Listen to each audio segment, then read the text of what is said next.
Hey guys, welcome back to my channel. Today's video is going to be about a bunch of little things on the internet right now, from Tana Mongeau's awkward paparazzi moment to Ethan Klein announcing the new co-host of Frenemies. But before we get into it, I'm doing an iPad giveaway and it's super easy to enter. It's literally like 2 steps, so make sure to check out my last video if you're interested in entering. Also, make sure to subscribe to this channel, turn your post notifications on, and give this video a thumbs up. Alright, let's get into it. This random paparazzi clip of Tana Mongeau is going viral on the internet right now because of how she's walking. It's actually hilarious. I think she's doing that to make her legs look nicer in pictures, or she's just drunk. I don't know, man. Take a look. The way Tana Mongeau was walking out, what the hell?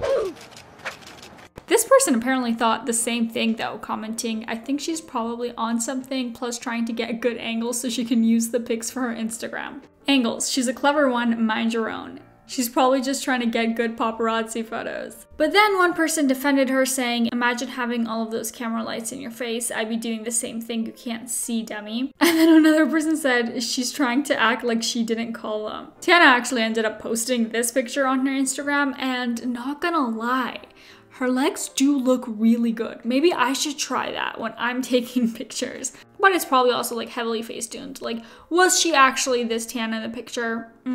Speaking of Tana, she's been getting called out recently for associating with Taylor Canniff. If you guys remember, a couple years back, Tana made a video called Taylor Canniff is a transphobic piece of shit. Taylor is still transphobic to this day. Last week, he posted this on his story about Nikita Dragon. I'm always hooking up with a guy at night.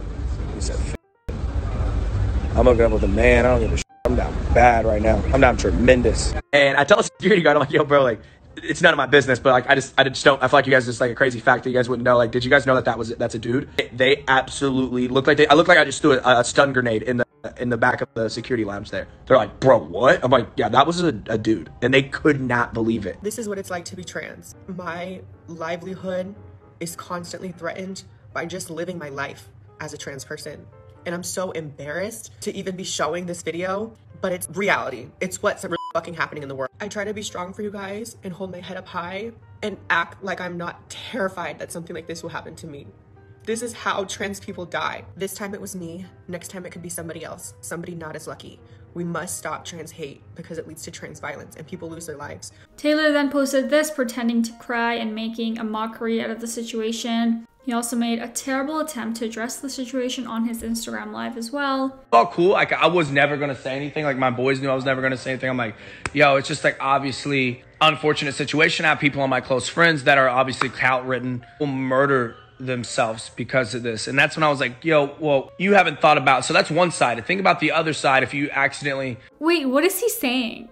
Like, am I just stupid? I can't understand what he's trying to say. He's just so all over the place. I don't know if it's him or me. Comment down below if you understood what he just said. You know, you do your thing and you end up there, and then the next day you realize what you've done. Okay, but like, you should have realized that it's not okay to be transphobic like years ago. Right? And then you know, I know the security there. So that's the other part people don't understand. What difference at all does that make? Like, okay, you were being transphobic about someone else to someone that you knew, like, doesn't make a difference. And no one does want to understand every part of the situation, nor understand that, like, yo, I'm obviously making a joke to 140 people on my close friends. Like, people don't want to understand that part. Understand what part? You're not explaining anything. None of what you just said justifies what you did. I'm not a clout chaser. The clout chaser is you guys. The 1,000 people who are watching your live are clout chasers for making you take accountability? You guys going for my close friends, screen recording my shit, and then uploading it, and then playing a sympathy story like you haven't been doing this shit since 2015. Like you haven't been hooking up with innocent males. Okay, yeah, I'm lost. I'm lost. Someone enlighten me in the comments down below. What is he talking about? And people don't understand that. Like, bro, I'm gonna still joke. Like, comedians get away with this shit. Like, They see the name, they see Taylor Canniff, they know I'm winning right now. I promise you, that's not what people think when they think Taylor Canniff. Trust me. I've only heard about this guy twice in my life. The first time was when Tana Mongeau made a video calling him transphobic, and the second time is now when he's being transphobic again to Nikita Dragon. So that's everything that he has going for him. He doesn't really, I think he really is doing this for clout because that's the only time when people are talking about him. This is the facts. None of this came from social media anymore. I'm sorry. I sent her a full apology. Olivia, Father Kel, Stoss, all told me. I immediately said, hey, I need to apologize. I'm sorry. It was for my close friends. It was for 30 people. And I wasn't being transphobic. I was just speaking absolute facts. And yes, she is a woman, so I get that now. But like, it was obviously something I shouldn't have said, like even on my close friends. Trisha Paytas also tweeted, I know, trust me, I know. Nikita can stand up for herself. She got that don't give a fuck confidence for days. But like, people like Taylor Canniff deserve to be canceled for life. Like, that's grounds for deplatforming, so I'm definitely adding to the noise for that to happen. Taylor Canniff can go to hell. He radiates small dick energy, without a doubt, the smallest dick energy for disrespecting Nikita. Just because you can't get laid, Taylor, because you got a tiny dick doesn't mean you have to be the smallest cock block. In other news, Britney Spears breaks her silence in court about her conservatorship situation. This afternoon, the 39-year-old pop star will appear virtually at a hearing over her conservatorship and who will control her estimated $60 million fortune. Britney has been fighting for years now to end the conservatorship, which made her father control everything from who she's dating to like how she spends the money that she's earning. Like, it's insane. That Spears said she feels the conservatorship has become an oppressive and controlling tool against her. People were saying that it's just ironic that she was deemed unwell to control her own money, but was still allowed by her father to go and make the money, right? The Times also saying that in 2019, Spears told a court she had been forced into a mental health facility against her will on exaggerated grounds, which she viewed as punishment for standing up for herself and making an objection during a rehearsal. Britney has refused to perform for the last 2.5 years as long as her dad is in charge of her career, which I totally respect. I would 100% do the same. Am I ready to take the stage again? Am I going to take the stage again? Will I ever take the stage again? I have no idea. I'm having fun right now. I'm a transition in my life and I'm enjoying myself. So that's it. Shane Dawson, for some reason, also thought it was a good idea to make a joke about it. He just put on a blonde wig and was like, okay, this is my Britney documentary. This is my Britney documentary. What do you mean? This is it. It's just me pretending to be Britney for 2 hours, 7 parts. This is such 2009 comedy, by the way. Do people still find this funny? Shane also spoke on drama channels for using the same exact photo in thumbnails every time. Ryland and Morgan were also there making a joke about it. I feel ugly. I'm not ready to be on camera. I'm still like, all the drama channels are still using the picture from my last apology video a year ago.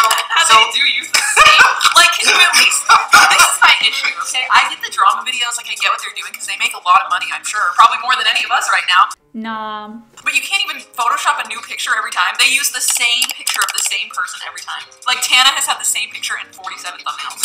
All I'm saying is, I know if I show myself, that's what they're going to start using. Are we blurring the face in post? I don't know. I just don't know what to do.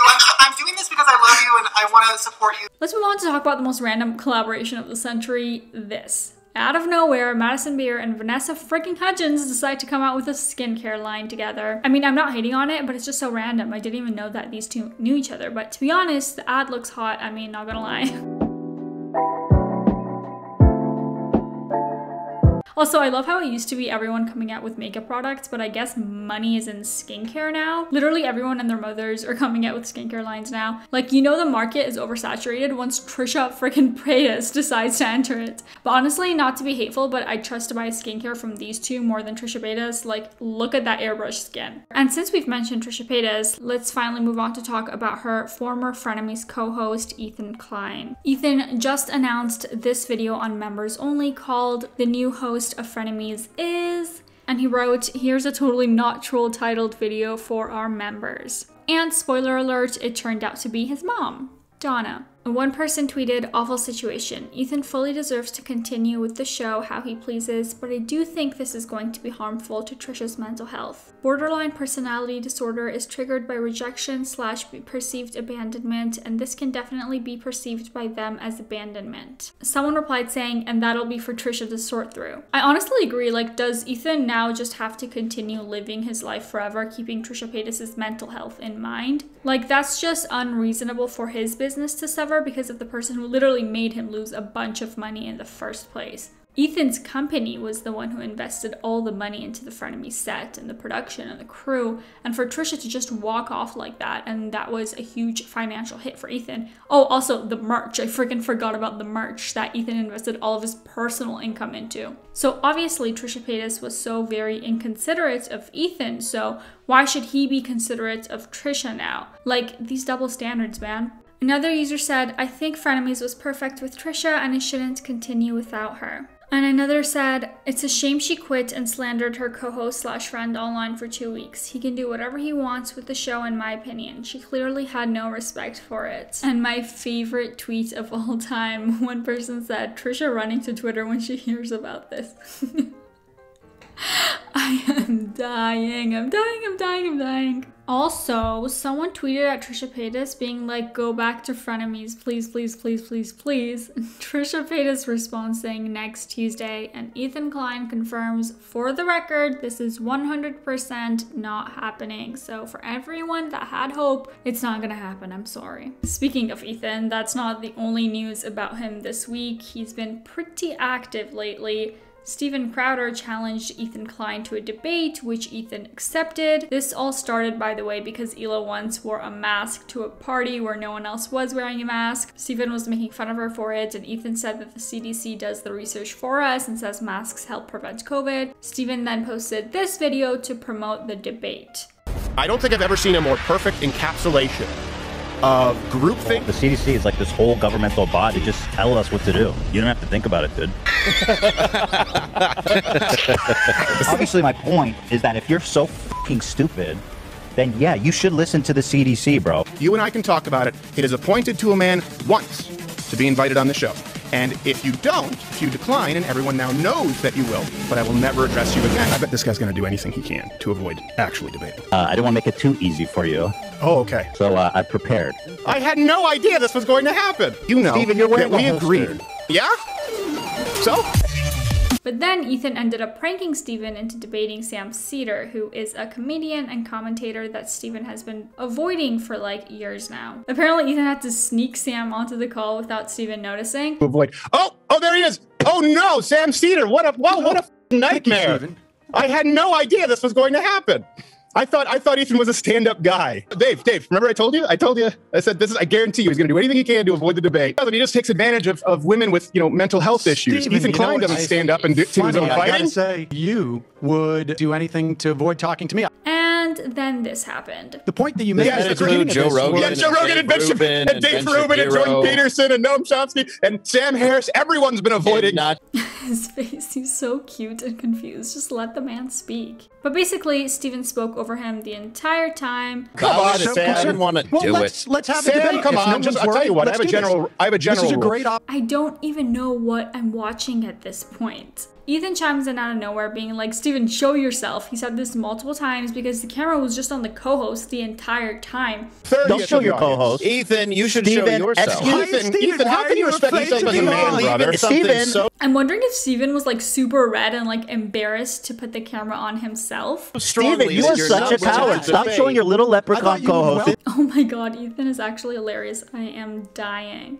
One person commented, I can't believe Hila wearing a mask to a party caused all this to happen. Another user said, this reminds me of those videos where they prank call two 7-Elevens and sit there silently while the two argue with each other.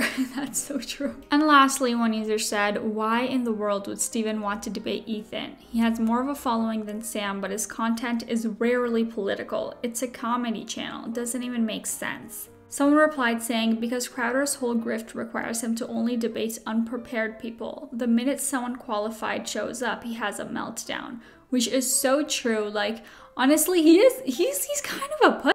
he didn't even bother. He didn't even allow for the debate to happen because he was just going off screaming at him. The camera wasn't even on him. Like, I don't even know these people. I'm not into like political comedy, but I can just clearly tell the kind of guy that this Steven guy is. What do you guys think about this? I really am interested in knowing, so comment down below. And to end off the video, here's a cute TikTok that I found. It's adorable. It's of a little baby getting massaged because apparently getting birthed is also stressful for babies as well. Like, in addition to like the mother, the baby also gets extremely sore from like being birthed, even from a C-section, it says, which is like crazy to me because I thought C-sections were easy, right? Like, I mean, I didn't think it was easy for the mother, but I thought it was easy for the baby because like they're not getting smushed out of a vagina, they're getting just taken out of the little uterus. Am I just stupid? Can someone enlighten me in the comments down below? Is that actually how C-sections work?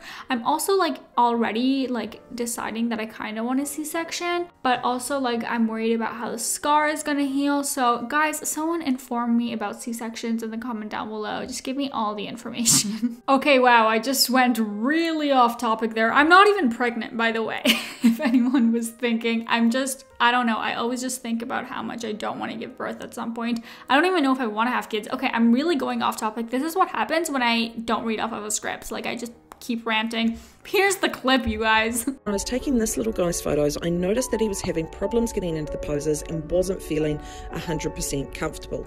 So I scooped him up, unswaddled him, and gave him a little back massage because I knew that he had had a little bit of a hard birth, a little bit of a hard entry into the world, and quite often things like a C-section, forceps, or a tight birth canal can often result in a pulled muscle or a knot in their back, shoulders, or neck. And look at that, when I hit the spot, he lets me know with a beautiful big smile. Isn't he gorgeous? And he was totally comfortable after that. That was it for today's video. If you liked it, please make sure to give it a thumbs up and subscribe. I post new videos every single week. Bye.